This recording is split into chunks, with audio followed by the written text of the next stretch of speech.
এটা ইরাকের ইউফ্রেটিস নদীর সোনার পাহাড়কে কেন্দ্র করে হবে বলে হাদিসে এসেছে। এখন এই সোনার পাহাড় অরিজিনাল সোনার পাহাড়ও হতে পারে বা ব্ল্যাক গোল্ডও হতে পারে, আল্লাহ ভালো জানেন, আমরা জানি না।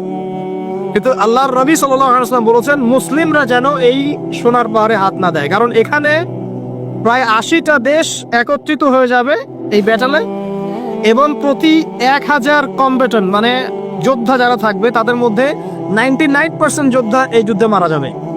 এটা নবী সাল্লাল্লাহু আলাইহি ওয়াসাল্লামের ভবিষ্যৎবাণী, এটা হবেই হবে, কেউ টলাতে পারবে না। কত বছর পর আমরা জানি না, হাদিসে আমরা এসছে এটাকে বলা হয় মালহামাতুল কুবরা, মানে বিশাল মহাযুদ্ধ। 80টা ফ্ল্যাগ মানে কি 80টা দেশ। যাই হোক, আমরা দোয়া করে আল্লাহ পাক এমন প্রজন্ম নিয়ে আসুক যে প্রজন্ম কোরআন এবং সুন্নাহর জ্ঞান দিয়ে আগামী বিশ্বটাকে ডিল করতে পারে। আল্লাহ পাক আমার হচ্ছে ভালো প্রজন্ম নিয়ে আসুন, আমিন। আর আমরা দোয়া করি আল্লাহ পাক আমাদের দেশটাকে যেন হেফাজত করে, দুর্ভিক্ষের ফিতনা থেকে হোক, ইকোনমিক স্যাংশনের ফিতনা থেকে হোক, হ্যাঁ, IMF এর ষড়যন্ত্র থেকে হোক, বা ইন্টারনাল পলিউশন থেকে হোক, বা মহামারী থেকে হোক, সব রকমের ফিতনা ফাসাদ থেকে আল্লাহ পাক আমাদের সোনার বাংলাকে হেফাজত করেন, আল্লাহুম্মা আমিন। এবং আমাদের মধ্যে আপোষে যে ইখতিলাফগুলো আছে এগুলো আল্লাহ পাক দূর করে দিন, এবং আমরা সবাই মুসলিম ভাই ভাই হয়ে পথ চলতে পারি, সে তৌফিক আল্লাহ পাক দান করুন। তো ভাইয়েরা, যেটা বলছিলাম, কোরআনকে সময় দেন। এরকম অনেক ওয়েবসাইট আছে যেগুলো ঘাটলে আপনি অনেক ভালো করতে পারবেন ইনশাআল্লাহ। তো প্রত্যেক হরফে 10 নেকি পাবেন। এতগুলো হরফ আছে কোরআনে, প্রায় 3 থেকে 4 লক্ষ। তো আপনি যদি প্রত্যেক হরফে 10 নেকি পান, তাহলে একটা বার যদি কোরআন বিশুদ্ধ করে খতম দেন, আপনি কত নেকি পেতে পারেন? চিন্তা করে দেখেন কত নেকি পেতে পারেন। এবার আসেন কয়েকটা সূরা বলে দেই, তারপর সামনে যাচ্ছি। যেগুলো আমি চাই আগামী মাহফিলের সিজন আসার আগেই আপনাদের মধ্যে সবাইকে মুখস্থ করতে হবে, পারবেন? বিশুদ্ধ করে। একটা এক্সাম্পল দিচ্ছি, বিশুদ্ধ কাকে বলে। যদি আপনি বলেন আলহামদুলিল্লাহ রাব্বিল আলামিন, কি অর্থ? সমস্ত প্রশংসা আল্লাহর জন্য, যিনি বিশ্বজাহানের প্রতিপালক বা মালিক। আচ্ছা, এখানে আলহামদু কেমন করে উচ্চারণ করেছেন? গলার বলতে কোথা থেকে? মাঝখান থেকে না? আচ্ছা, আলহামদু অর্থ সমস্ত প্রশংসা। যদি কেউ বলে আলহামদুলিল্লাহ, অর্থ কি হবে? অর্থ উল্টে যাবে, অর্থ হবে সমস্ত নিন্দা আল্লাহর জন্য, নাউজুবিল্লাহ, যিনি বিশ্বজাহানের রব। কিসের কারণে হলো?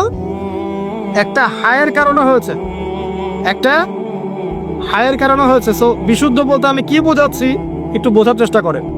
মানে আপনার মল, আপনার মাখরাজ, আপনার এই যে তাজবিদ, তারপরে গুন্না, ইখফা, এই নিয়মগুলো খুব সুন্দর থাকতে হবে। এক কথায় তার তিলের সাথে বিশুদ্ধ করে কোরআন তেলাওয়াত করতে হবে। এটা আপনি একা একা বাসায় পারবেন না। আমি অনেকের তেলাওয়াত শুনেছি, আমাদের আশপাশে অনেক ভাইয়ের, যে একা একা শেখার চেষ্টা করেছেন, আসলে ভুল হয়ে গেছে। একবার ভুল হয়ে গেলে সারা জীবন ভুল পড়তে থাকবে। কষ্ট করে 2টা বা 3টা মাস একটু ইমাম সাহেবের কাছে যান, বা আলেমের কাছে যান, মাদ্রাসায় যান, মক্তবে যান, সারা জীবন সুখে থাকবেন ইনশাআল্লাহ তাআলা। 3টা মাস কষ্ট করেন। তো বিশুদ্ধ করে কোরআন তেলাওয়াত করলে আপনার এত বেনিফিট আছে। তাই আমি কিছু সূরা বলছি, এগুলো মুখস্থ করতে হবে আপনাদের সবাইকে। 1 নাম্বার সূরা ফাতিহা, পারা যাবে না? কার সূরা ফাতিহা মুখস্থ নাই? কোন সে হতভাগা? হাত তোলেন দেখি, কেউ আছেন? যদি কারো থেকে থাকে যে সূরা ফাতিহা মুখস্থ নাই, ভাই আপনার জন্য গলায় দড়ি দেওয়া ছাড়া কোনো অপশন নাই। কারণ আস্তে আস্তে ভাই, আমি অপমান করতে কথাটা বলি নাই, কথাটা এই কারণে বলছি যে সূরা ফাতিহাও মুখস্থ করতে পারলেন না, সারা জীবনে আসলে কি করলেন ভাই? জীবনটা কি করলেন বলেন? আসেন, সূরা বাকারার প্রথম 5টা আয়াত মুখস্থ করা যাবে ইনশাআল্লাহ। 3 নাম্বার সূরা বাকারার আয়াত নাম্বার 255, আয়াতুল কুরসি মুখস্থ করা যাবে? সূরা বাকারার শেষের 3টা আয়াত, লিল্লাহি মা ফিস সামাওয়াতি ওয়াল আরদ, এখান থেকে ওয়া মা ফিল আরদ, এখান থেকে ফানসুরনা আলাল কওমিল কাফিরিন পর্যন্ত পারবেন? রাতের বেলা যে ব্যক্তি সূরা বাকারার শেষের 3টা আয়াত পড়বে, নবী সাল্লাল্লাহু আলাইহি ওয়াসাল্লাম বলেছেন সারা রাত নফল নামাজের নেকি পাবে ইনশাআল্লাহ। সারা রাত কি তাহাজ্জুদ পড়া খুব সহজ? কঠিন আছে। আরামের ঘুম ভেঙে এটা করতে হয়। কিন্তু ঘুমানোর সময় যদি সূরা বাকারার শেষের 3টা বা 2টো আয়াত পড়ে ফেলেন, ইনশাআল্লাহ তাআলা সারা রাতের জন্য যথেষ্ট হবে। মানে সারা রাত আপনি ইবাদত করলে যে নেকি পেতেন, এতেই হয়ে যাবে ইনশাআল্লাহ। আল্লাহ পাক তৌফিক দান করুন, আমিন। তারপর 4-5 সূরা আলে ইমরানের শেষের 10 আয়াত পারবেন? ইনশাআল্লাহ। তারপর 6 সূরা কাহাফের প্রথম 10 শেষ 10, সূরা কাহাফের প্রথম 10 শেষ 10। আর সূরা কাহাফ কোন সূরা? যে সূরা আপনাকে মাসিহুদ দাজ্জাল থেকে বাঁচাবে। কার থেকে বাঁচাবে? আর দাজ্জাল সম্পর্কে তো টুটাফাটা কিছু কথা বলেছিলাম, শুনেছেন? এখানে কিছু বলবো? আচ্ছা আচ্ছা, শোনেন, বলছি কিয়ামতের আগ পর্যন্ত পৃথিবীর ইতিহাসে দাজ্জালের চেয়ে বড় কোনো ফিতনা আসে নাই, আসবেও না। এই সূরা আপনাকে সেই ফিতনা থেকে বাঁচাবে। নবীজি এমন ভাবে বলেছেন, কোন মুমিন ব্যক্তি যদি তাকে পেয়ে যায়, মানে দাজ্জালের যুগটা পেয়ে যায়, সে যেন তার সাথে মোলাকাত করার আকাঙ্ক্ষাও পোষণ না করে, কারণ এটা এমন একটা ফিতনা হবে যে ইমানদার মানুষের ইমান হরণ করে ফেলবে। এখন বলেন, ইতিহাসের সবচেয়ে বড় এই ফিতনা সম্পর্কে আমরা কতজন ইউনিভার্সিটিতে পড়েছি, কতজন স্কুলে পড়েছেন আর কলেজে পড়েছেন আর মাদ্রাসায় পড়েছেন? বলেন, এটা একটা অ্যামেজিং ব্যাপার না যে ইতিহাসের সবচেয়ে বড় ফিতনা কিনে আমাদের কোনো মাথা ব্যথা নাই আসে। দাজ্জাল কে? সে কি মানুষ নাকি কোনো সভ্যতা?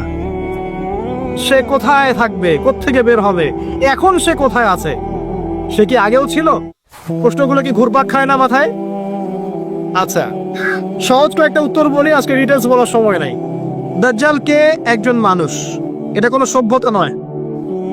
ওই যে ফ্রেঞ্চ কাট দাড়িওয়ালা কিছু মানুষ বেরিয়েছে এখন, দিন ইসলামের দাওয়াত দিয়ে বেড়াচ্ছে এবং বলছে যে দাড়ি টুপির মধ্যেই আপনার ইসলামকে মানে একত্রিত করে ফেলেছেন, এর প্রতিবাদ স্বরূপ সে আর দাড়ি রাখে না। অনলাইনে দেখছেন না? আচ্ছা, যাক, নাম টাম বলছি না। তো তারা মনে করে দাজ্জাল একটা সভ্যতা। দাজ্জাল কোনো সভ্যতা নয়। সোজা কথা শুনে রাখেন, দাজ্জাল একজন ইহুদি যুবক হবে। কে হবে? ইহুদি যুবক, যে পৃথিবীর শুরু থেকেই পৃথিবীতে ছিল। প্রমাণ, নবী সাল্লাল্লাহু আলাইহি ওয়াসাল্লাম বলেছেন, এমন কোন নবী নাই যিনি তার কওমকে দাজ্জালের ফিতনা সম্পর্কে সতর্ক করেন নাই। এমনকি নূহ আলাইহিস সালাম তার কওমকে দাজ্জাল সম্পর্কে সতর্ক করেছিলেন। তার সৃষ্টির শুরুতে দাজ্জাল ছিল। কোথায় ছিল আমরা জানি না। এখন সে কোথায়? কোথায় আল্লাহ ভালো জানেন। দেখেন, আমি আপনাকে একটা হাদিস বলি, আপনার মাথা ঘুরবে, আপনি কোনো কনক্লুশন পাবেন না। বলে রাখছি যে একটা দুইটা হাদিস দিয়ে দাজ্জালের মতো জটিল কনসেপ্ট বোঝা যাবে না। আমি একদিন বলেছিলাম না, দাজ্জাল বের হবে জেরুজালেমে এসে, সে জেরুজালেম থেকে সারা বিশ্ব শাসন করবে, বলেছিলাম না? তো একজন খুব লিখেছে বিরুদ্ধে, যে দেখলেন না দাজ্জাল খোরাসান থেকে বের হবে, দাজ্জাল ইস্পাহান থেকে বের হবে। টেকনিক্যালি সেখানে আরেকটা হাদিস ছিল, সেটা সে আনে নাই। ওখানে আরেকটা হাদিস ছিল যে দাজ্জাল শাম মানে কিন্তু পুরো প্যালেস্টাইন, জর্ডান, লেবানন, এই পুরো এরিয়াটাকে শাম বলে। শাম এবং ইরাক এর মাঝখানে একটা রাস্তা থেকে বের হয়। এই হাদিসটা যখন বলা হয়েছে যে শাম এবং ইরাকের মাঝখানে একটা রাস্তা থেকে বের হবে, তখন কিন্তু ইসরায়েল নামক কোনো রাষ্ট্রের অস্তিত্ব ছিল না, জানেন? এটা 1450 বছর আগের হাদিস। আর এর অস্তিত্ব হয়েছে এই তো 1914 সালে বেলফোর্ট ডিক্লারেশনের মাধ্যমে। জেনারেল এলএনবি তো মনে হয়, নামটা ভুলে গেলাম, তার হাত ধরে অটোম্যানদেরকে সরিয়ে দিয়ে ও ওখানে ঢুকেছে 1914 থেকে 1917 মধ্যে। তো ওই সময় কিন্তু এই রাষ্ট্র অস্তিত্ব ছিল না। নবীজি বলেছেন শাম আর ইরাকের মাঝখান থেকে বের হতো, আর ওই জায়গাটা ওরা দখল করে ফেলেছে। এমনকি তামিম দারির যে হাদিসটা আছে, যেখানে দাজ্জাল শেকল দিয়ে বাঁধা আছে না, একটা জায়গায় বলা আছে, ওখানেও তামিম দারিকে প্রশ্ন করছেন ওই মানুষরূপী দাজ্জাল যে বাইসানের খেজুর গাছে কি খেজুর ধরে, তারপরে তাবারিয়া হ্রদে কি পানি আছে। মানে মানুষরূপী দাজ্জাল কয়টা প্রশ্ন করছে, বাইসানে খেজুর গাছে খেজুর ধরে, তাবারিয়া হ্রদে কি পানি আছে। তো তখন এই জায়গাগুলো কিন্তু তখন শামের অন্তর্ভুক্ত ছিল। বাইসান, তাবারিয়া হ্রদ এখন সবগুলো ইসরায়েলের অন্তর্ভুক্ত। আপনি চেক করে দেখেন, হাদিস বলা হয়েছে 1450 বছর আগে। আর এখন কিন্তু এই লাস্ট 100 বছরের জায়গাগুলো ওরা দখল করে ফেলেছে। তো আস্তে আস্তে কি ওইদিকে যাচ্ছে না পরিস্থিতি? যাচ্ছে। এখন বিষয়টা হচ্ছে, সে একজন মানুষ, সে কোনো সভ্যতা নয়। তার কোকড়ানো চুল থাকবে, সে খুব হেভিলি বিল্ড হবে, তার শারীরিক শক্তি থাকবে বেশি, তার এক চোখ অন্ধ থাকবে, ঠিক আছে? এবং সে জিউসদেরকে নিয়ে বিশ্ব শাসন করবে। কতদিন? 40 দিন। 40 দিন মানে কি এক্স্যাক্টলি 40 দিন না, একটা সময় বোঝানো হয়েছে। এটা নিয়ে ওলামায়ে কেরামের মাঝে ইখতিলাফ আছে। তবে এতটুকু বলা হয়েছে, তার প্রথম দিনটা হবে 1 বছরের সমান, দ্বিতীয় দিনটা হবে 1 মাসের সমান, আর তৃতীয় দিনটা হবে 1 সপ্তাহের সমান। এবং বাকি দিনগুলো মানুষের দিনের মতোই, আমাদের দিনের মতোই হবে। ঠিক আছে? এখন দেখুন, খুরুজ নিয়ে যে কথাগুলো আছে, দাজ্জালের অস্তিত্ব আর খুরুজ এক জিনিস নয়। পৃথিবীর নূহ আলাইহিস সালামের সময়ও দাজ্জাল পৃথিবীতেই, কারণ নূহ আলাইহিস সালাম তার কওমকে দাজ্জাল সম্পর্কে সতর্ক করছেন। ঠিক আছে? আবার নবী সাল্লাল্লাহু আলাইহি ওয়াসাল্লাম বলছেন যে সে বের হবে আমার উম্মতে, এবং কিয়ামতের আগে সে সবচেয়ে ভয়ঙ্কর ফিতনা হবে, এর চেয়ে বড় কোনো ফিতনা নাই, আসবেও না, ছিলও না। পৃথিবীতে এখন যতগুলো ফিতনা আছে এগুলোকে একসাথে করলেও দাজ্জালের সমান হবে না। ঠিক আছে? সে বিশ্ব শাসন করবে, তার 1 হাতে জান্নাত 1 হাতে জাহান্নাম। মানে এটা রূপক অর্থে, কারণ জান্নাত জাহান্নাম হাতে আনা সম্ভব নয়। 1 হাতে কি জান্নাত আনা সম্ভব? 1 হাতে জাহান্নাম আনা সম্ভব? অর্থাৎ তার আনুগত্য যারা করবে তাকে সে প্রোগ্রেস দিবে, যে করবে না তাকে সে ধ্বংস করবে, এক শাস্তি দিবে। সেটা কমের পাশ দিয়ে হেঁটে যাবে, কমের লোকদেরকে বলবে আমাকে আল্লাহ বলে মেনে নাও।